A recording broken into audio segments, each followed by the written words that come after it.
Hi friends, welcome back to Kavitha Samayal. இன்னைக்கு நம்ம பார்க்க போறது கீரை வடை ரெசிபி. நம்ம பேக்கரியில எல்லாம் கிடைக்கும் இல்லீங்களா அந்த ஸ்டைல் கீரை வடை எப்படி நம்ம வீட்லயே செய்யலாம்னு பார்க்கலாம். இது ரொம்ப சிம்பிள் and ஈஸிங்க. அதுக்கு முன்னாடி நீங்க நம்ம சேனலை இன்னும் சப்ஸ்கிரைப் பண்ணலைனா சப்ஸ்கிரைப் பண்ணிக்கோங்க. பக்கத்துல இருக்க நோட்டிஃபிகேஷன் பெல்ல ஆல்ங்கற ஆப்ஷன் இருக்கும். அதையும் பிரஸ் பண்ணிக்கோங்க. அப்பதான் நான் அப்லோட் பண்ற வீடியோஸ் எல்லாம் உங்களுக்கு உடனே நோட்டிஃபிகேஷன்ல வரும். இந்த ரெசிபிக்கு நமக்கு கடலை பருப்பு தான் வேணும். நான் 1 கப் கடலை பருப்பு எடுத்துர்க்கேன். மெஷரிங் கப் இல்லாதவங்களுக்காக 1 கப் கடலை பருப்புங்கிறது நம்ம ஒரு பெரிய டம்ளர் இருக்குங்களா அது 1 டம்ளர் எடுத்துக்கோங்க. அப்படி இல்லனா நம்ம சாம்பார் கரண்டில ஒரு 4-5 கரண்டி எடுத்துக்கோங்க. உங்களுக்கு கரெக்ட்டா இருக்கும். நல்லா கழுவி க்ளீன் பண்ணி எடுத்து வச்சிருக்கேன். கொஞ்சம் தண்ணி ஊத்தி ஊற வெச்சிடலாம். 4 வரமிளகாவை கிள்ளி சேர்த்திருக்கேன். 1/2 ஸ்பூன் சோம்பு சேர்த்து நல்லா ஊற வெச்சிடலாம். ஒரு 2 ல இருந்து 3 மணி நேரம் ஊறினா போதும். நல்லா ஊறிடுச்சு. இப்போ நம்ம சுத்தமா தண்ணி இல்லாம வடிச்சு எடுத்துக்கலாம். இந்த தண்ணியை வேஸ்ட் பண்ண வேண்டாம். நம்ம சாம்பார் வைக்கிறதுக்கோ இல்லனா ரசம் வைக்கிறதுக்கோ அந்த தண்ணி நீங்க யூஸ் பண்ணிக்கலாம்.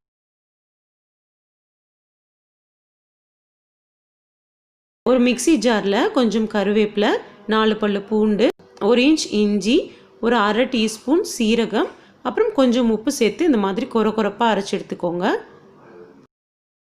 நம்ம வடிச்ச பருப்பு ஃபுல்லா இதல நம்ம சேர்த்திடலாம். கொஞ்சம் கூட தண்ணி இல்லாத மாதிரி பாத்துக்கோங்க. தண்ணி இருந்துச்சுன்னா உங்களுக்கு கொஞ்சம் நொசநொசன்னு இருக்கும். அப்ப நீங்க எக்ஸ்ட்ரா அரிசி மாவோ கடலை மாவோ ஏதாவது சேர்த்துற மாதிரி இருக்கும். சுத்தமா தண்ணி இல்லன்னா தான் இந்த வடை நல்லா கிறிஸ்பியா வரும். அதனால தண்ணியே இல்லாத மாதிரி பாத்துக்கோங்க.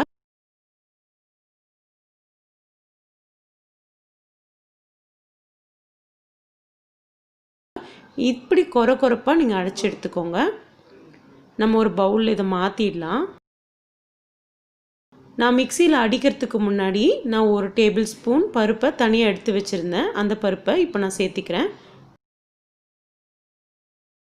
2 மீடியம் சைஸ் பெரிய வெங்காயத்தை பொடியா நறுக்கி இருந்தேன். அதையும் நம்ம இப்போ சேர்த்துக்கலாம்.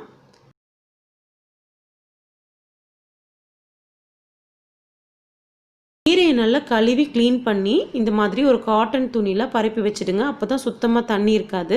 நான் இன்னைக்கு அரைக்கீரை யூஸ் பண்ணிருக்கேன். நல்ல பொடியா நறுக்கிக்கலாம். நம்ம கடையிற கீரை எது யூஸ் பண்ணாலும் இதுக்கு ரொம்ப நல்லா இருக்கும்.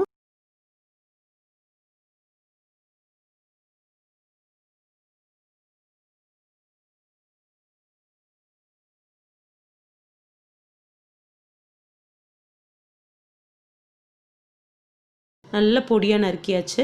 இப்போ அந்த பருப்பு வெங்காயம் எல்லாம் சேர்த்துனோம் இல்லைங்களா அந்த பவுல்ல கீரையை சேர்த்துக்கோங்க. பெருங்காயம் ஒரு 1/2 டீஸ்பூன் சேர்த்திக்கலாம். நல்லா அழுத்தி பிசைங்க. அதுல இருக்கிற ஈரத்திலேயே அது நல்லா பிசைஞ்சு உருண்டை பிடிக்க வரும். இந்த மாதிரி உங்களுக்கு உருண்டை பிடிக்க வரணும். அந்த உருண்டை வந்து உடைய கூடாது. லேசா விரிசல் இருந்தா ஓகே.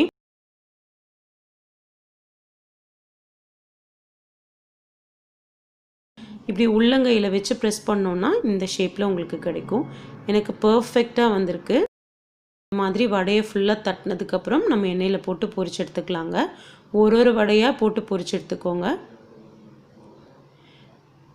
நீங்க போட்ட உடனே கிளற வேண்டாம். ஒரு 2 நிமிஷம் கழிச்சு எடுத்து விடுங்க. நீங்க போட்ட உடனே கிளறீங்கன்னா அதெல்லாம் உடைஞ்சு போய்டும். அது வெந்ததுக்கு அப்புறம் இந்த மாதிரி நீங்க திருப்பி விடணும். இது ரொம்ப டேஸ்டியா இருக்கும். ரொம்ப ஹெல்த்தியும் கூட. இந்த ரெசிபி உங்களுக்கு பிடிச்சிருந்ததுன்னா மறக்காம உங்க फ्रेंड्स and ஃபேமிலிஸ்க்கு ஷேர் பண்ணுங்க. Thank you.